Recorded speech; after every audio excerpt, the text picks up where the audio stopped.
ఈరోజు కార్యక్రమం మాట్లాడాలి.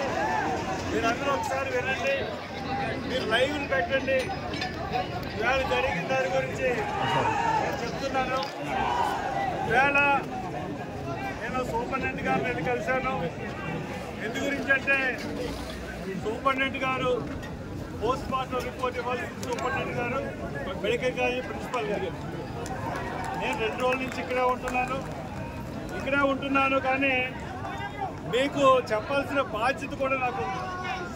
దేనికి బాధ్యత ఉందంటే ఇప్పుడాక రాజమండ్రి చరిత్రలో అన్నీ విని రీతిలో ఈ రోజున ఒక ఉద్యమం జరిగింది. ఈ 2 రోజుల ఉద్యమం కూడా రాజమండ్రి చరిత్రలో ఇటువంటి ఉద్యమం అన్నది ఎప్పుడు జరగలేదు. దానికి కారణం ఏంటంటే క్రైస్తవ సమాజంలో అంతర్లీనంగా ఉన్నటువంటి ఒక బాధ అన్నది ఈవేళ ఆయన పగడాల ప్రవీణ్ రూపంలో బయటకు వచ్చింది. అందుకనే నాతో సైతం నాకు కూడా ఆయన ఎవరో తెలియదు. అటువంటిది నాతో సైతం రోడ్డు మీదకి వచ్చి రోడ్డు మీద పడుకునే పరిస్థితుల్లో ఈ రోజు ఇక్కడికి వచ్చింది. కాబట్టి ఈ పరిస్థితుల్లో పోస్ట్ మార్టం రిపోర్టు వేళ ఇవ్వాలనుకున్నాం, లేకపోతే బాడీని కూడా ఆఫ్ చేయాలనుకున్నాం. కానీ డాక్టర్లు చేసిన పోస్ట్ మార్టం రిపోర్టు డాక్టర్లు ఒక్కసారే బయటకు వచ్చారు బాడీని. ఇంకా అటువంటి టైంలో అక్కడ హైదరాబాద్లో మన ఫ్యామిలీ బాడీ గురించి ఎదురు చూస్తాం. ఇటువంటి టైంలో మనం ఏం చేయలేమని చెప్పి మనం బాడీని వదిలేసాం. జై నాదాలతో బాడీని పంపించడం జరిగింది.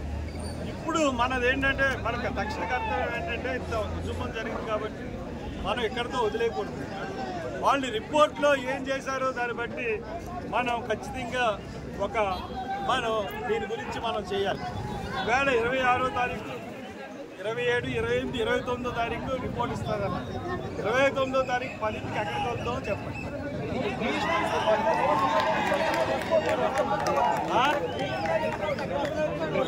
రిపోర్ట్ కూడా 29 ఇస్తారన్నారు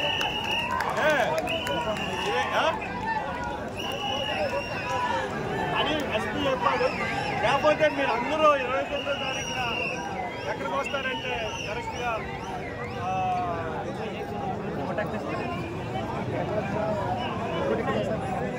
సెంట్ పాల్ చర్చ్కి వస్తారా? సెంట్ పాల్ చర్చ్ గవర్నమెంట్కి 5ంటికి వచ్చేయండి. హోలీ ట్రింటీ లేదా హోలీ ట్రింటీకి 29వ తారీఖు సాయంత్రం 5ంటికి వచ్చేయండి.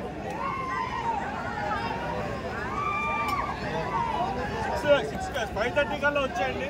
6:30 ప్రేయర్కి వెళ్ళిపోతారు. కొంతమంది వెళ్ళిన వాళ్ళు వెళ్తారు, ఎకరాలు ఫీలింగ్ చేసుకుంటాం బయట.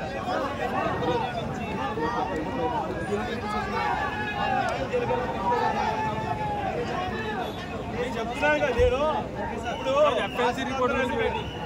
బాధ్యత తీసుకున్నాను కాబట్టి మీకు వచ్చి జరిగిందంతా చెప్తున్నాను, జరగబోయేది చెప్తున్నాను. మళ్ళీ మన ఉద్యమం ఎలా చేయాలన్నది చెప్తున్నాను. ప్రాథమిక నివేదిక ఇవ్వడానికి నేను సూపరింటెండెంట్ అడిగారు. ఇంతకుముందు జరిగిన కేసుల గురించి కూడా జరిగారు. వెంటనే ఇప్పుడు రిపోర్ట్ ఇచ్చిన వెంటనే వాళ్ళు పరిస్థితుల్లో లేని దాన్ని అనలైజ్ చేయాలంట. అనలైజ్ చేసి ఇస్తా ఉన్నారు.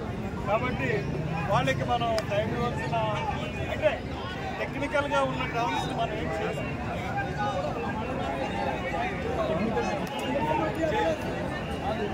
ఏది చేయలేదు.